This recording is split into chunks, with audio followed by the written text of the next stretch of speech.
Nous sommes mercredi 16 juillet 2025. Vous êtes à l'écoute de notre émission Le Niger sur Kalangou diffusée à travers nos radios partenaires. Je suis Ternan Fouda Ahmed pour la présentation avec moi Salamatou Kadri. Bonsoir Sali. Bonsoir Ternan, prêt pour l'émission? Oui, tout prêt. Avant de poursuivre, nous allons saluer nos amis de l'autre côté de la régie, Seni Issa qui assure la technique et la chef d'édition Adama Dawaki. Et maintenant Ternan dévoile-nous le menu de ce soir à nos auditeurs. Il y a quelque chose qui ne change pas dans cette émission, c'est notre playlist qui reste toujours nationale. En effet, le Niger sur Kalangou, sur de la musique 100% made in Niger et la suite Ternana. La suite, c'est l'entretien du jour qui sera consacré au réseau des journalistes de l'AES. S'en suivra les reportages des régions qui nous amènera aujourd'hui à Baleara dans la région de Tilaberi. Ternan, je sais aussi que nous sommes mercredi et mercredi, nous parlons environnement. Exactement, nous irons dans la capitale de Damagaram, choisie par la célébration de la fête nationale de l'arbre et les sports, c'est pour la fin suivie de l'OTI du studio Kalango. C'est parti. Bonsoir à tous, chers auditeurs. Merci de nous recevoir chez vous. Nous débutons cette émission avec de la musique pour tenir en haleine nos auditeurs. Ensemble, écoutons le titre Aïr Ténéré du groupe Soga.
Voilà, c'était le groupe Soga qui nous chante Ténéré. Voilà, après ces morceaux Ténéré qui a fait bouger Salamatou ici même au niveau de ses studios. Maintenant, après une telle balade musicale, les dînes du Ténéré, je vous propose la première partie de notre entretien. Et ça sera sur quoi, Salamatou? Dans cet entretien accordé à notre confrère Mokhtar Hamadou, le président du réseau des journalistes de l'AES revient sur le bilan de l'an 1 de la création de la Confédération. Pour rappel, le RIJA regroupe les journalistes des 3 pays membres de l'AES, le Burkina Faso, le Mali et le Niger. Retrouvons Abdullah Issaka, membre du réseau, qui nous livre ses bilans de leurs activités au cours de cette première année d'existence de la Confédération de l'Alliance des États du Sahel. Il est interrogé par Mokhtar Hamadou. Déjà, merci de cette opportunité que vous nous offrez et pour nous prononcer sur le bilan de l'an 1 de la Confédération de l'Alliance des États du Sahel. Comme vous le savez, dès la création de l'Alliance des États du Sahel, après les événements du 26 juillet 2023, nos confrères se sont réunis, ceux du Mali et ceux du Burkina Faso, avec nous autres, pour penser un tout petit peu comment on va travailler ensemble pour faire de sorte que nos trois pays puissent avancer ensemble dans la même direction. Et de la même manière, nous nous sommes dit qu'il revient aux médias qui sont les historiens du présent, les médias qui savent effectivement comment accompagner le processus de la Confédération. Et c'est en ce sens que, lors de notre symposium qui s'est déroulé à Mahatma Gandhi, les 25 et 26 novembre 2024, nous avons demandé à ce que tous les journalistes puissent regarder ensemble dans la même direction. Nous nous sommes dit qu'il faut alors une convergence éditoriale. Il faut que ensemble nous sachions que c'est à nous de faire avancer l'Alliance des États du Sahel. Et dans ce sens, nous nous sommes réunis et nous avons dit que désormais, on change de paradigme. On change la façon de faire du journalisme. Nous allons faire du journalisme, oui, mais on va appliquer les règles qui nous permettent de faire notre métier. Par exemple, les fondamentaux, qui nous demandent de choisir une information, qui nous demandent d'avoir de l'intérêt pour publier quelque chose, qui nous demandent de choisir dans ce qui est nouveau. Le journaliste est l'historien du présent. Donc nous avons pris cet engagement. Et nous nous sommes dit qu'aujourd'hui, ça fait 1 an. Il est bon de regarder dans les rétroviseurs, de voir qu'est-ce que nous avons fait. Vous n'êtes pas sans savoir que nos confrères, à travers le réseau des journalistes de l'AES, se sont mis à chaque fois à faire des déclarations. Qui pour dénoncer, qui pour contre-attaquer, qui pour déconstruire. Nous nous sommes mis à l'œuvre. Et c'est pour témoigner de tout ça qu'aujourd'hui nous avons choisi de nous réunir ici même au stade général Séni Kountché pour expliquer à tous et à l'ensemble de la nation nigérienne le travail que le réseau des journalistes de l'AES a pu accomplir durant 1 an. Ablaye Saka, convergence éditoriale. Est-ce que cela est possible dans le contexte actuel de la presse nigérienne? Tout à fait. Vous savez, pour nous, les choses sont très claires. D'abord, l'éditorial, c'est une façon de voir le monde. L'éditorial, c'est ce que le journaliste pense être sa meilleure façon de rendre l'actualité ou de rendre les choses telles qu'elles se passent. Oui, ça, c'est le choix du journaliste à aller à gauche ou à droite. Donc, c'est le choix du journaliste d'avoir une idéologie. C'est le choix du journaliste de comprendre qu'est-ce qui est l'intérêt de son pays. Et donc quand on dit convergence éditoriale, nous voulons désormais que dans les commentaires, que dans le suivi de l'actualité, que nous fassions tous bloc derrière pour faire ensemble la même chose pour que nos trois pays puissent avancer. Oui, mais est-ce que les entreprises des médias ici au Niger sont suffisamment viables pour accomplir cette mission? Très bien. Voilà une question pertinente. En fait, ici, qu'est-ce qui se passe? Nous avons affaire sur le paysage médiatique à des organes de presse indépendants que nous avons l'habitude d'appeler privés. En réalité, qu'est-ce qui se passe? Chaque organe de presse a sa vision. Chaque organe de presse a son idéologie. Chaque organe de presse pense pouvoir traiter l'actualité à sa manière, à sa façon. Alors, c'est là où réside le problème. Parce que normalement, le journaliste, quand il vient pour pouvoir travailler dans un organe de presse, il signe un contrat de travail. Et dans le cadre du contrat de travail, les lignes éditoriales, elle est fixée. Si on est à gauche, le journaliste dit oui, je vais travailler avec vous dans ce sens-là. En cas de changement de ligne éditoriale, le journaliste va évoquer ce qu'on appelle la clause de conscience. Pour dire, effectivement, au départ, j'ai signé pour qu'on travaille sur cette base et maintenant je vois que vous avez changé. Nous profitons des événements du 26 juillet où le changement est clair, net et précis pour demander, et nous avons demandé à tous les médias de faire comme nous, de converger. Parce que de converger d'abord pour que nous puissions lutter ensemble. Comme vous le savez, on a beaucoup de dossiers, justement la situation des médias privés et même des médias publics. Donc nous avons dit qu'il faut ensemble qu'on pousse pour atteindre l'objectif qui permettra aux journalistes de travailler dans le cadre normal, professionnel, et sans qu'ils puissent travailler avec des a priori inhérents au manque de salaire. Voilà, c'était Abdoulaye Issaka, membre du réseau de journalistes de l'AES. Avant de poursuivre Salamatou, nous vous proposons encore de la musique Tariengue. C'est le son que vous allez écouter. Ne partez pas. La suite de l'entretien revient dans quelques minutes. Et oui, Saini, balance-nous la sauce.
Bilal Keita, de son vrai nom Seydou Mustafa Alpha Keita, est reggaeman nigérien qui a débuté sa carrière dans les années 88-89 en tant que danseur au sein du groupe Homeboys de Niamey.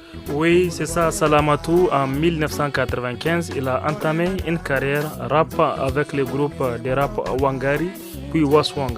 Avant, juste d'après, je me suis retrouvé à Waswang, dit-il. De Waswang, il a continué sa carrière en solo en 2004 avec deux morceaux, comme ces morceaux que nous écoutons, Tariengue ou Faux Problème, mais également un autre morceau, Talaka ou Fête au village.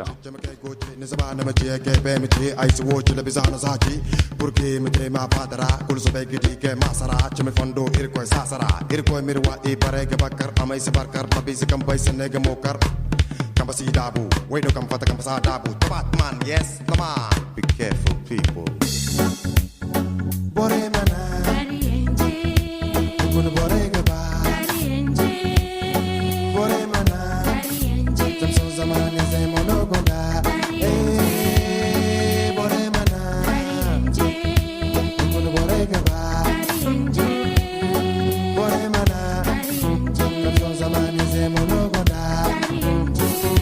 N'interromps pas la dignité de l'humanité, renonce à ces calamités. N'afflige pas aux religions les dérogations des fidèles. Ce monde court à sa perte, partout la guerre qui se crée de toutes pièces.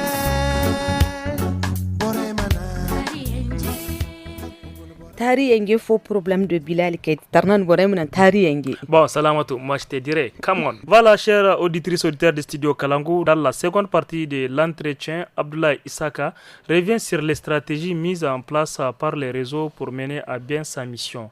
Il évoque également les démarches entreprises pour la mise en place d'une instance de régulation des médias au Niger. En réalité, le réseau des journalistes de l'AES a un plan d'action. Il a une stratégie de communication à laquelle on a adopté, on a affilié un plan d'action. Et donc, nous connaissons au bout de l'année toutes les activités que nous devons mener. Maintenant, comment est-ce qu'on peut mener les activités? Les activités sont budgétisées. On a des partenaires auprès de qui on a esté. Et pour l'instant, nous sommes en train d'attendre les partenaires. Abdoulaye Issaka, la presse privée nigérienne végète depuis quelques années dans des conditions difficiles. Quels sont les plaidoyers que vous êtes en train de faire pour que cette presse redevienne ce qu'elle était avant le 26 juillet 2023? Pas ce qu'elle était avant le 26 juillet 2023, parce qu'avant le 26 juillet... Avant le 26 juillet, il y avait quand même le fonds d'aide à la presse. Oui, il y a la réclamation du fonds d'aide, et puis il y a des journalistes qui accumulent plus de 20 mois d'arriérés de salaire. Tout ça, c'est connu. Mais nous avons dit comment est-ce qu'il faut solutionner ce problème-là. Et nous nous sommes dit, nous nous sommes concertés, on a élaboré un cadre de plaidoyer, un document de plaidoyer que nous avons présenté aux assises. Un document de plaidoyer que nous avons vulgarisé auprès de qui de droit. Et nous avons montré la pertinence des idées qui sont contenues dans ce document de plaidoyer. Qu'est-ce que nous avons dit au fait? Nous avons dit que la presse privée, tout comme la presse indépendante, j'allais dire, tout comme la presse publique, a une même mission. Ils jouent le même rôle. Et après le 26 juillet, ça s'est su. Tout le monde a compris que tous convergent. Tout le monde fait le même travail. Et donc, par conséquent, nous avons dit qu'au-delà du fonds d'aide qui, lui, a déjà été octroyé, qui, lui, est déjà décidé, il reste qu'il y a des sources de financement pour la presse privée. Par exemple, la publicité. J'ai vu, on a mis un comité auprès du Premier ministre qui a fait sortir un document sur la... Mais ça ne résout pas le problème. Le tout n'est pas de dire qu'on a fait une loi sur la publicité. Mais c'est quoi elle règle? Une loi, elle vient pour régler quelque chose. C'est par la théorie.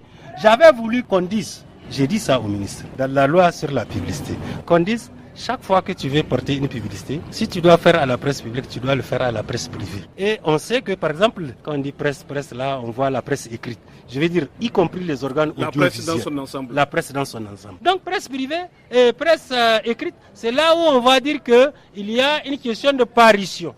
Le respect, la régularité de l'apparition. On peut dire le mardi, on te donne la publicité, mais tu n'es pas sorti. Donc, là même, la loi sur la publicité doit caler les fréquences de sorte que aussi on puisse avoir quelque chose à travers la publicité. Autre chose, par exemple, la RTN, elle a une subvention qui tient d'un prélèvement qu'on fait sur la facture de la Nigélec. Nous avons voulu aussi que ce prélèvement-là puisse intéresser la presse privée, la presse indépendante. Abdoulaye Issaka, vous êtes professionnel du secteur des médias. Au Burkina Faso, tout comme au Mali, il y a des instances de régulation, contrairement ici au Niger. Quelles sont les démarches que vous êtes en train de suivre pour qu'il y ait une instance de régulation ici au Niger, en l'occurrence l'ONC? Mokhtar, vous l'avez remarqué, nous avons fait 7 déclarations après l'avènement du CNSP et à chaque fois, nous avons demandé un organe de régulation pour des raisons. Aujourd'hui, nous foisonnons dans les fake news, dans la désinformation et surtout ce qui est dérangeant, c'est la mésinformation. C'est le fait de partager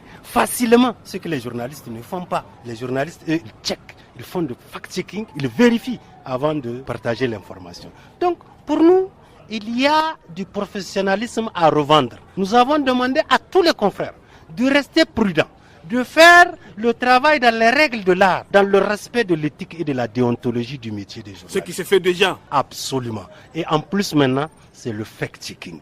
Nous sommes en train de vouloir mettre en place un programme qui tient de la mise en place d'une structure de veille. On veut même mettre une sorte de brigade sur le net, créer les conditions pour que les journalistes puissent observer ceux qui font du mauvais boulot pour désarticuler, pour déconstruire ce qu'ils sont en train de faire afin que nous puissions aller dans la même direction. Et la mise en place de l'ONC, par exemple, qu'attendez-vous du CNSP et du gouvernement nigérien? Vraiment qu'on soit dans l'esprit du temps, parce que nous avons vu certaines nominations, vraiment ça ne cadre pas avec l'esprit du temps. Oui, il y a un changement de paradigme qui est là. Si dès qu'on dit qu'il y a un poste, maintenant il faut regarder ailleurs, les gens qui ne sont pas là, c'est quand il y a un poste, on les amène. Pour ça, on a mis des garde-fous. Bientôt le CNSP aura 2 ans. Vous pensez que c'est pas tard? Je pense qu'une nouvelle république vient de naître et au niveau des assises nationales, les assises ont prévu la mise en place d'un organe qui s'appelle l'Observatoire national de la communication, ONC, et nous croyons savoir que cet organe va voir le jour incessamment. Voilà, chers auditeurs, c'était Abdoulaye Issaka, membre du réseau des journalistes de l'AES, au micro de Mokhtar Hamadou. Chers auditeurs, la rubrique hebdomadaire de ce mercredi traite de l'environnement dans la région de Zander.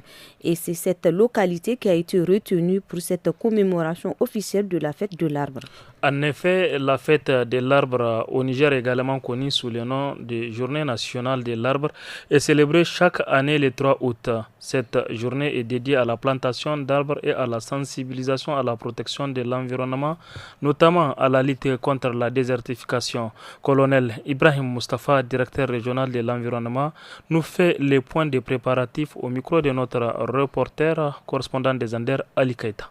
C'est la 2e édition donc, de la Journée nationale de l'arbre qui sera célébrée ici à Zander. On a opté pour créer des bois à l'honneur de nos héros.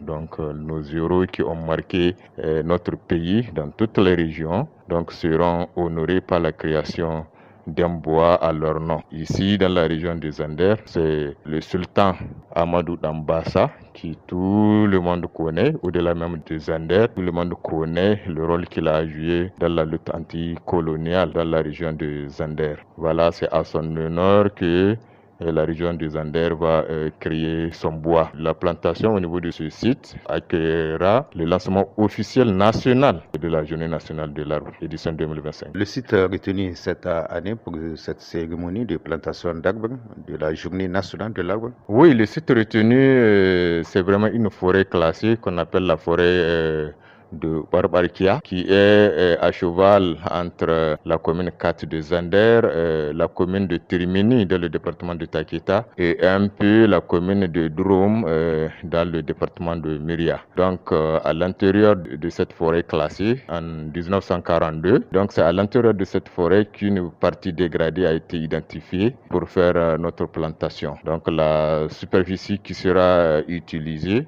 c'est 50 hectares qui prendra le nom du bois Amadou Dambassa. Le nombre d'arbres estimatifs, on compte donc planter le 3 août prochain. À l'intérieur de ces 50 hectares, donc 16 000 plants seront plantés sur le site. Mais au-delà donc de cette plantation sur le site, on a prévu une activité de distribution des plants à l'endroit de la population donc riveraine de la forêt pour qu'ils plantent soit dans leurs champs, soit au niveau de leurs aires de pâturage pour un peu renforcer leur capacité de reboisement au niveau local. On connaît l'arbre de cette année, c'est quelle espèce? Effectivement, chaque année, donc un arbre est identifié pour qu'il soit l'arbre de l'année.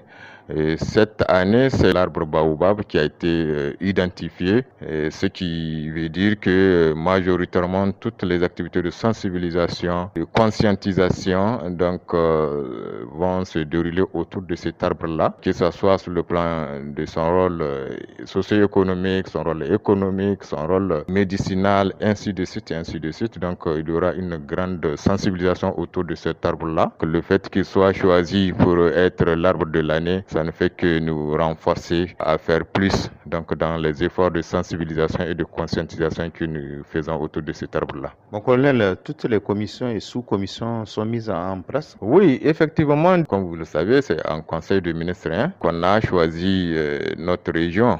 Donc cette année, le Conseil des ministres a décidé que ce soit Zander pour abriter cet événement. Donc depuis que la hiérarchie nous a informés de cette très bonne nouvelle. Donc vu l'ampleur des tâches, des commissions ont été créées pour un peu organiser la mise en œuvre de différentes activités retenues. Voilà, pour cette année, on a retenu 4 commissions. La commission mobilisation des ressources financières et matérielles, donc nécessaires pour la mise en œuvre des activités retenues dans le cadre de l'organisation. Après cette commission, il y a la commission sécurité. Parallèlement même à la plantation, il y aura un camp de la jeunesse qui va inclure aussi les jeunes des pays de l'AES. Ils seront là à partir du 26 juillet. C'est avec eux-mêmes qu'on va commencer la plantation, donc tout en épargnant une partie qui va abriter la cérémonie officielle. Donc les commissions sont là en train de s'activer pour mettre en œuvre leur cahier de charge. 4e commission, c'est la commission communication, information et sensibilisation. Comme je disais, c'est un grand événement. Donc on a besoin d'une mobilisation sociale, d'une mobilisation populaire pour informer et sensibiliser la population sur les tenants et les aboutissants de cette journée. Ils sont là en train de travailler nuit et jour, donc vraiment pour parfaire l'organisation de cette journée. Après la rubrique environnement, chers auditeurs, place à présent à l'écho des régions qui nous amène à Balayara, n'est-ce pas Tarnan? Oui, Salamatou, plusieurs cas de viols sur mineurs ont été enregistrés dans cette localité, indique Madame Hamidou Aïchetou, directrice de la maternité du district de Balayara. Elle explique également les difficultés de la prise en charge de ces cas. Elle est au micro de notre correspondante Mamata Dandakoy. lalle kai waɗan nan kai nan garin kai vraiment ni ban taba ganin gari ba ma da ke da irin wannan abu kamar nan balle yara sai ke ga yaro ana faɗi yarinya ma wata nawa ko a tsaya ana ci a lalata yarinya ta hanya a yi kwankwale-kwankwalen hannu yara ƙanana akwai mara da aka taba kawo mini yarinya mai wata 20 wallahi abun da yake kawo musu dai a jikinsu kin gani deja yarinya an yi maka faɗi ba da san ki ba kenan kina iya samun ciki da baki shirya ba kuma ga yanan deja kina da karamin ankoro kenan yana kawo miki matsala wajen aihu kuma yana iya kawo miki ma matsala na yoyon hitsari kuma akwai wa'ansu ma abin sai musu kamar harkar depression ba su jin daɗi ko taɓa su za a yi suna ihu suna wane ne ba su yarda in suka zo ma da kyar suke barin ma in musu examen in taɓa su ba su yarda ma in taɓa su sai da lallashi in sha musu hankali lokacin suke yarda amma duk da shi wa zaki ga mata 'yan mata da za a yi ma hwaɗe in uwayensu sun kasu nan wallahi 'yan mata su ki in taɓa su ce ba su sa su kuma da yawa ma matan masu zawa nan wurin sai sun biya komisariya da takarda ake zo mana nan wurin akwai su da yawa wallahi garin ga adadi shekara gama da ta huce na lissawa su suna da yawa waga abin akwai tausayi gaskiya wancan wata mun samu kamar ka zuwa 14 mutum ya zo ana iya duba ba sai sun kawo takarda ba muna dubawa kin gane lisansel duba da za in mutum ya ji ciwo ne mu gyara mishi ciwon da ya ji lokacin da mu sai mu gaya maka mu ce kaga wani abun da ya same ka in kana iya tahiya ka yi declare komisariya a baka takarda a nima maka incin amma da garin ga da yawa dai da takardun suke zawa na komisariya to in kun samu irin wannan ka wace hanya ku wallahi dai kai gaskiya kuma nan inda suke zuwa gendarmerie ko wani wurin polisai komisariya gaskiya suna kokari su ma ga wannan hanya tunda da yawa ni dai in nayi rubuta takardar nan har ka hwade wallahi ina ji suna cewa an kama yaro suna kokari gaskiya su ma tare dai muke aiki da su akwai ma kungiya nan ganin harkar population su ma suna kokari masu kula da wannan yaushe ne ma an kama ni wata yarinya daga wani gari an mata hwade har aka fashe mata kai wurin hwade ta zo in duba ta ma yarinya ita kiya ta kuma komisariya ta tai aka bata takarda yanzu in yi examinan ta kiya nayi in duba ta kiya ne kamar shine depression in nan tsoro ne suke ji sosai kamar kowane ne ma yace taba jikinsu suna ihu su bisa su to ita dai gaskiya yanda nace ma wadda ta rako ta nace ai kokari a kai ta Niami su ga psychologue avec l'aide d'un psychologue yalla tana yarda insha Allah ya suke ji jikin su sun zo da yaran nan wurin wallahi akwai bacin rai uwaye na ƴan mata suna kuka ma wallahi da yawa suna kuka shi da hidda rai duk guda ni na san ma wanda yayi gaskiya a mishi hukunci adadi ya kamata a mishi amma sai kishi an ce an kama mutum a wata 6 an sake shi.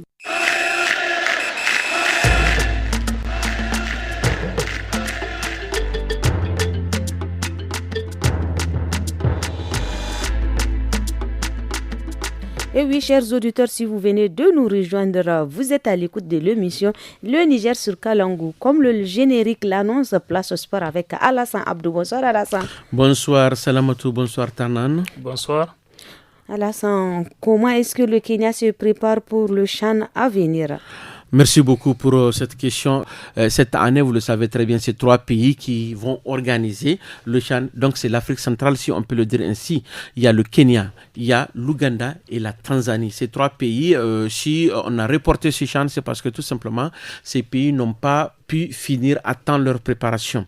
Mais aujourd'hui, on peut dire que des pays comme le Kenya n'a pas l'intention de rater son rendez-vous avec l'histoire. À quelques semaines du coup d'envoi du CHAN 2024 que le pays co-organise avec la Tanzanie et l'Ouganda, comme je viens de le dire, les autorités multiplient les initiatives pour faire de cette première réussite mémorable. De ce mercredi, donc je parle d'aujourd'hui, 16 juillet, la billetterie en ligne sera accessible avec des prix pensés pour convenir à toutes les bourses.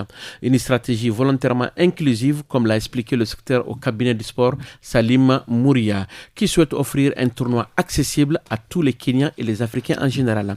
La sécurité, quant à elle, ne sera pas laissée au hasard. Le ministre de l'Intérieur Kishumba Murkamen a annoncé un dispositif renforcé sur tous les sites. Stades, terrains d'entraînement, hôtels, aéroports et postes frontaliers seront sous surveillance permanente, appuyés par des équipes spécialement formées. Le Kenya accueillera la finale et tous ces matchs au stade Kasarani. Ça, c'est du Swahili, si vous ne le savez pas. Placé dans un groupe très élevé, le pays espère briller à domicile et transformer ce tournoi en tremplin pour son football. Par ailleurs, au-delà du sport, l'événement est aussi un test grandeur nature pour le Kenya en vue de l'organisation d'événements d'envergure international. Il faut le rappeler aussi que le CHAN commence le 2 août au 30 août, Inch'Allah, prochain, et que l'équipe nationale du Niger, ils sont déjà partis là-bas.